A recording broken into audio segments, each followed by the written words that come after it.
Nathan is super awesome, super creative, but really knows how to tell a story. And I might also add that he's an Emmy award-winning producer. So everybody, please help me welcome Nathan Clendenin.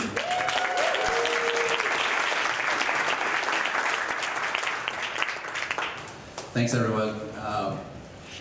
I am excited to be here. I was actually last week at South by Southwest giving a similar talk to this one, but I was co-presenting that one, so I kind of reworked it a little bit just a few minutes ago. So we'll see how this goes. So as it says, my name is Nathan Clendenin, and I have a confession to make.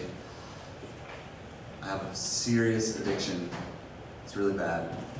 When I don't get this addiction, I get really grumpy, really frustrated, really antsy and angry. My addiction is clarity, not Claritin. I don't think that's addictive yet. I'm addicted to clarity. I really want things to make sense.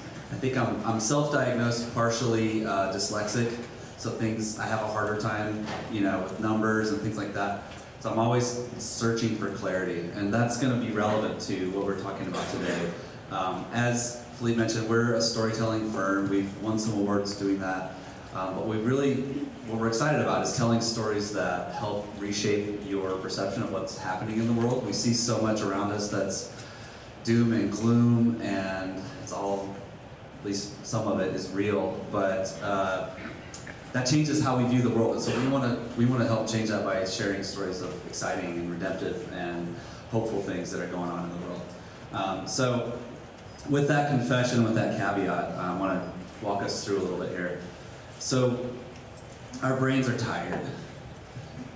As I described, we have this chaotic world, especially in the world of marketing. There's so many messages constantly bombarding us. How many people here have quit social media at least for a day, right? And why was that, right? At least one of the reasons probably was that it's just too much.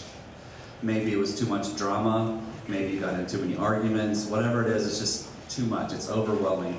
And yet that's one of the main places where we're marketing ourselves, right? And so if we want to get through in that environment, we need something powerful. We need a powerful tool that will help us. And this tool that we're sharing today is as old as cavemen writing on the wall. Some believe that it's more basic than even language in our brain, that understanding the world in terms of a story is like deep, deep in our DNA. So that's my question today that hopefully we will answer. Can story clarify everything? And I really do mean everything, not just in a business context. This story stuff, it clarifies so many different situations. So the first thing is that our brains are amazing. They're super awesome. We don't know a whole lot about them, but research has shown us some amazing things. And it's revealed that our brains really are wired for story. We take in information, and I'm going to walk you through a couple ways that we can see that. So the first one is that emotion enhances our memory. As I mentioned, we're taking in data all the time. We interviewed an ophthalmologist or optometrist, I can't remember the difference. They said if you had to quantify just through our eyes how much data we're taking in, it's probably on the order of terabytes per second. And so you add all of our other senses to that, and we've got a mountain of data that our brains are constantly bombarded with. And we can't, like we said, our brains are tired. We're trying to conserve energy, so we can't keep all of that. One of the ways that our brain flags information is if there's a high emotional quotient. So you see there a very iconic image. Now this example is almost about to sunset because some people were too young on September 11th, 2001 to really experience this. But if you were, older than 10, you probably remember exactly where you were on that day, who you were with, what you were doing, right? But if I asked you what you were doing on September 10th, the day before, you probably have no idea. Or if you do, it's because you remember what you're doing the next day. So that's just one example to show you how powerful memory can be. Obviously in marketing, we're not going to blow up buildings to sell products, ideally. But storytelling brings emotion into the equation so that our messages can be more memorable. The next one is that our brains love novelty. When we see something new, we think, maybe this will help me. Okay, it's hardwired into our brains. One of the best examples, I think, is drones. drones have become very popular, not just for geeks who like to play with toys, although that's true. They're popular because they show us a view of the world that we're not used to seeing. We've seen images from airplanes and from space, and we see images at eye level, but we haven't really seen this space that's 350 feet above a whole lot. And so drones are able to show us that, and we're engaged with it. We go, oh, that's cool. And our brains are clued in. Okay, maybe this is something that will help me. The next one is that tension keeps our attention. So reality television is the best example of this. And Hollywood producers, from Keeping Up with the Kardashians to name your reality show, they follow this formula to the T, and it really works. They introduce some sort of question, like Kim is at the Froyo place and the paparazzi are there. What's going to happen, right? Now we have to find out. That tension, that story tension, keeps our attention. Okay, where our brains are just wired. Like, I really don't like the Kardashians, and I really try. I put effort into not keeping up with them. But when I see that, I don't have cable, so when I go to my sister's house and that happens to come on, and I'm in the middle of it, I go, I gotta at least figure out, pretend like I'm not paying attention, but I really do want to know what happens. That's how powerful it is. You don't even have to like the people, right? It's just, boom, our brains are wired. So imagine if you actually spend some time creating a character that you can relate to and that you like, okay, then it's even more powerful.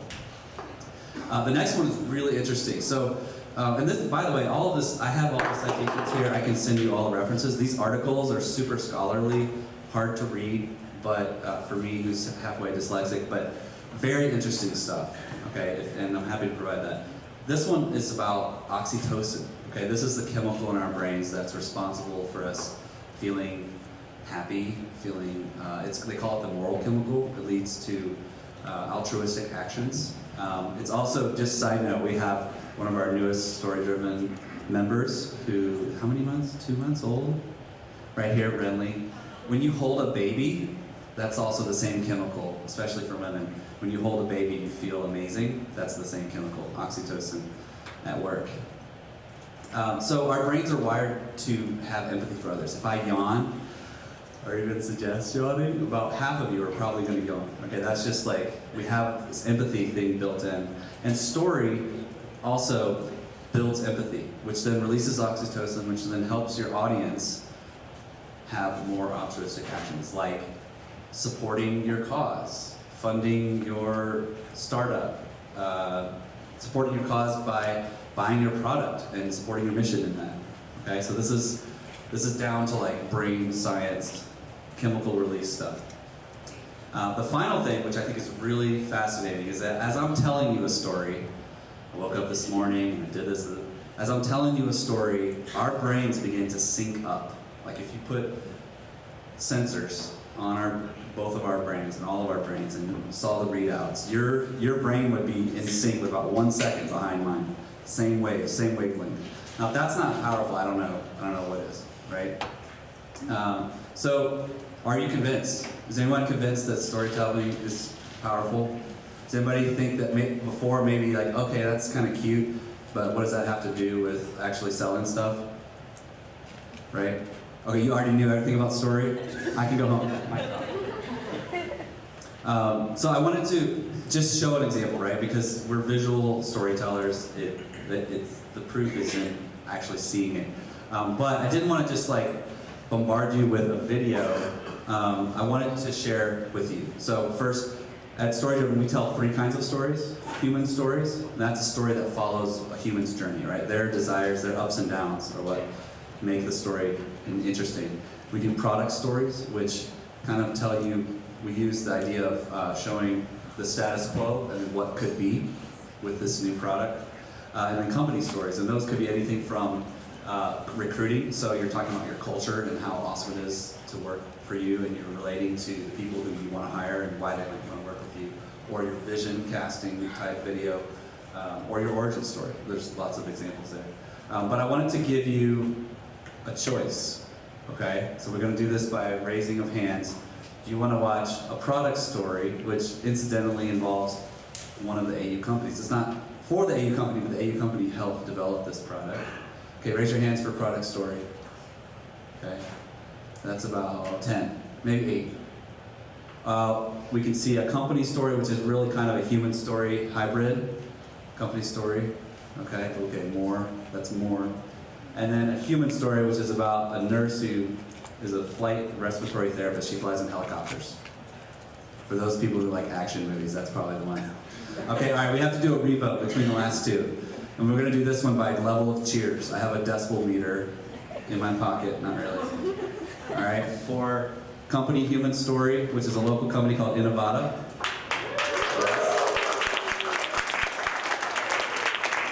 And for the human story about helicopter. Okay, Philippe, can we play the last one? The one on the far right? Okay.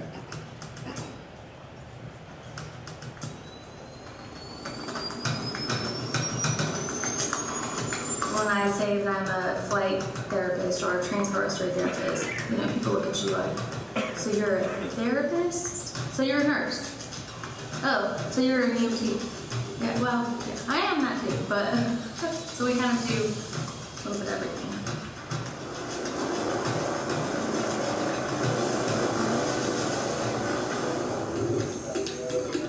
I remember when I was first a newer grad, and I was working in the NICU, and we had a baby that was born that came in emergently. We called the flight team. At that time, it was Colorado Children's, and they were just these like angels coming in, and they scooped this baby right up and stabilized them, and they flew off. And I just remember being like, that is what I'm going to do. That is awesome.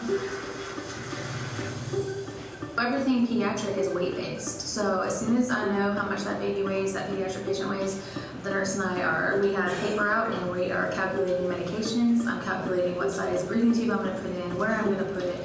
We're calculating what size umbilical lines we're going to put in, where we're going to place them, what size IV, you know, how much of this med.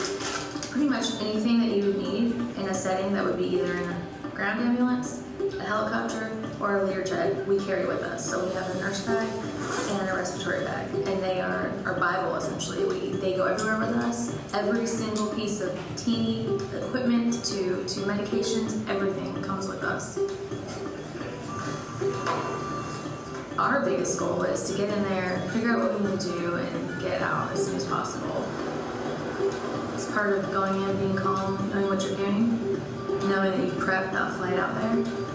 Thankfully, I work with amazing nurses and clinicians that have done this a long time. Respiratory therapists are really not known, like we're kind of unique. Pediatrics and neonatal, transfer is all we do. We're experts in the field. We're going to take care of your baby. We're going to do whatever it takes to get them there safe. Respiratory is something kind of not on the normal path of nurse, paramedic, EMT. A specialized pediatric team will be a nurse and a respiratory therapist because most of the pediatric or neonatal emergencies are going to be respiratory or cardiac. It's a challenge, to do what we do, but it's worth it. It's somebody's baby, it's somebody's child. It's a lot of responsibility, it really is.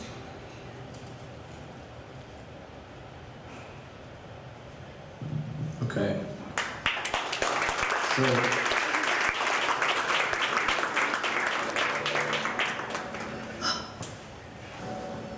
for so many reasons. Okay, I'm still on. So what we're gonna do next, I think I lost control of the clicker. There we go. So I wanna make this practical, okay? Not only just, threw a bunch of stuff there, I wanna talk about how to make this practical, and then we're gonna break up into groups and do some real life examples from you all. So first, if you're trying to tell a story, you're convinced now, we need to tell a story in our organization. Maybe you have an opportunity to do that and you're not sure, is this a story? How do we do this? This is gonna help you with that. So first, every story has a hero, Ideally they have one hero and that hero has a desire, They want something. Now, in real world, we all have lots of desires, right? We want to survive as a startup. We want to grow as people. We want great families. We want to have fun. Right? We want lots of things. But your hero can only want one thing. Okay? This is what drives them. This is what they wake up in the morning seeking after. Okay? And this helps you make a lot of decisions as you're going along trying to tell this story. Does it fit with their desire? The next thing that's important is the hero's desire needs to relate to your audience's desire. Okay, so you need to understand your audience that you're speaking to. One, you need to define that audience. But two, you need to talk to that audience and understand what is it that they desire. Okay, and you're going to hear, again, you're going to hear lots of things, but pick the one that you think is the most impactful thing. And then match up your hero's desire with your audience's desire. Okay, now every hero has struggles in reaching their desire. So what are those struggles? Okay, these are the obstacles that your product, solution, service, whatever it is, can help solve, or maybe you personally can help solve.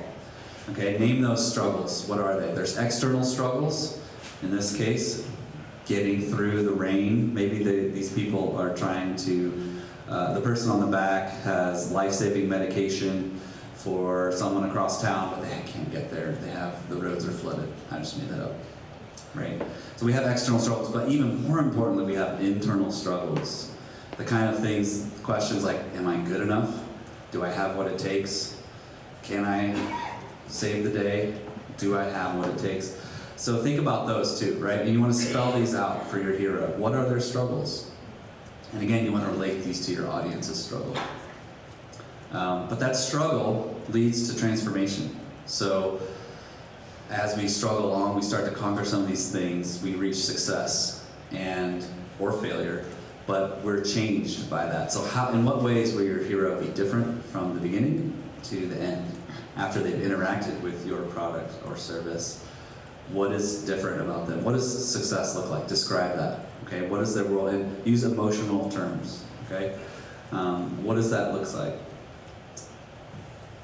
So now we're going to talk about that in groups. Okay, we're going to ask those three questions. Who's the hero? What is their desire? What is the struggle that they have? And then what does their transformation look like? Okay, I can write those up there. But we're going to break up into groups because I think it's really helpful to talk about this in real world context. So maybe as a company, you have an event coming up and a bunch of people who aren't normally all together are going to be there and you want to do something about that. Okay? Talk about that. Who's the hero? What is their struggle? How can you turn that into a story? Or maybe the answer is you can't. Okay, then now you know. Stop trying to do that. We get that one a lot, by the way. That's a real thing. Oh, a bunch of people are going to be here. Film it. Make a video. All right? Well, maybe, but maybe not. Okay, that's a good question to ask. Maybe your company is trying to raise money, and you're part of helping with that pitch. Okay, so who's your audience? Investors. What do they want? What do they care about? Right? And then start to think about how to craft your story in a way that will resonate with your audience. And then on a personal, I said story will clarify everything. Think about, this doesn't have to be personal, but it could be conflict in the office. There's two people who are butting heads. Does that ever happen? That never happens, right? We all just get along. Everybody wants the same thing at the same time, right? Nah, that doesn't happen. We're people, we're complex, right? So think about the person that is on the other side of that conflict. What is it that they want? Okay? Maybe you can just ask them. Not in a rude way, like, what do you want? But what is it that you really want out of this situation? How can we work this out? And think about what you want, okay? Write it out and help you navigate that. Or maybe you're the manager managing people, right? And you're meeting with your people once a month or once a quarter or whatever, thinking about if they're the hero in their own story and I'm their guide, how can I help them get what they want in this company, right? And we're starting to see how this applies to almost everything. So, all right, break into groups. This is our StoryDriven team here. We're going to wander around and listen in. You can ask us questions, whatever. We'll help you. So, how much time do we have left, Lee? 10 minutes? Yeah, let's take 12 minutes and do that, and then we'll come back and share what your scenario was and what you guys figured out. How many people raise your hand if you thought it was a little bit hard, a little bit tricky? Turns out clarity is hard to reach. Unlike other drugs, you can just go buy. You have to work for clarity. Who wants to share an example, and we'll talk about it a little bit. Savita. Yeah, come on up. Okay, so Come on up so we can hear you.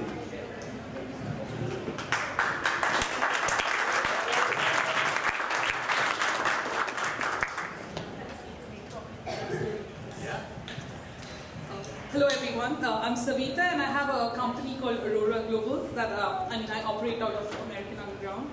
So my passion for a while has been to see more financial stability come into women's lives in general, and particularly in rural India, where there's a lot of issues with poverty and related issues that come with poverty and not having food, shelter, education, and stuff like that. So I've been working on this problem, and my hero and my story is the women in rural India. And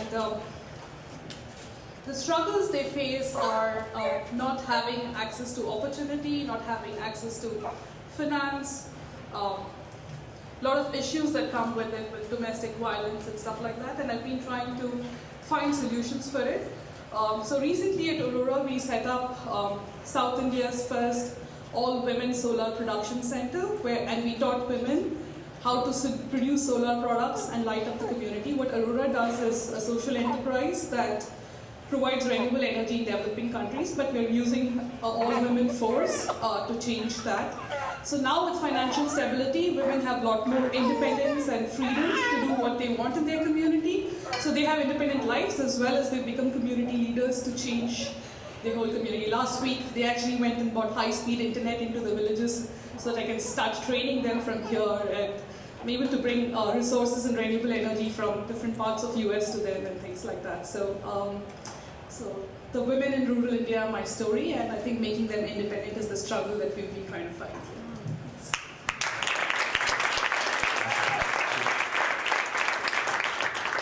Don't we wish we all had an amazing story like that to tell?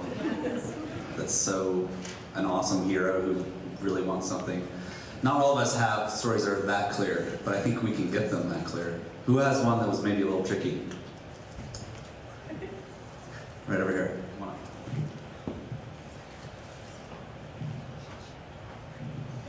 up. My name is Terry Beckman. I'm part of a company called Sama Spread. It's a vegan cheese. So our hero, it's a little tricky because most vegan cheeses suck. So our hero cares about their health. Some of them have had heart attacks, and their doctors have told them, if you don't cut down on your dairy, you're going to have another one, you might die. Maybe not that extreme, but their struggle is they really do want to be healthier. And but they love cheese, they love dairy products. And so the transformation that takes place, part of it is finding potentially our product that has all whole foods and actually tastes good, and can really help them on their journey towards health and well-being. Can I ask you some questions? Okay, so what does your hero want? To be healthy and live longer. Really, they want tasty cheese, right? Yeah, they want the lovely experience of savoring the flavor, and they've been robbed of that, right? Yeah. Okay. I mean, I'm going to ask some antagonizing questions. Do people go to the store to buy something to be healthy? No, they just want something that will help them, not hurt them. But really, they want the flavor. They want the experience, right? I think, especially in the vegan world, you said a lot of them suck. So if you can focus on that, because even the ones that don't taste good are healthy, probably, right? I mean, ish. Okay. But if you can find one that's actually tasty, then now we're talking about what I really want, right? I gotta stay healthy. I have to. That's my struggle. But I really want something tasty. Does that provide more clarity to y'all too? Okay, awesome. Thank you for sharing. Yeah. One of the tools that we use is, never taking an answer at face value, but always asking why. Okay, well, why do they want that? And then keep going on that journey until you end up kind of have like an aha moment, like, oh, yes, that's it. It has to what they want has to live here, has to be deep, has to be enough to wake them up in the morning. And with that example, I don't wake up in the morning saying, I want to be healthy, right? I do want to be healthy, you know, but even when I wake up and I'm about to go exercise, it's not really what I want to do, right? Like, I have to like push myself, and so that's not really my desire in that case. Okay, cool. How many people have seen Kung Fu Panda? Okay, I just remember. Do you remember how the master gets him to finally train? It's the dumplings, right? He starts hiding the dumplings, and oh, you can't get it, because he realized, oh, this is what motivates this guy. Anyway, that's a funny example. And if you haven't seen it, I'm sorry. Just get some kids and watch it.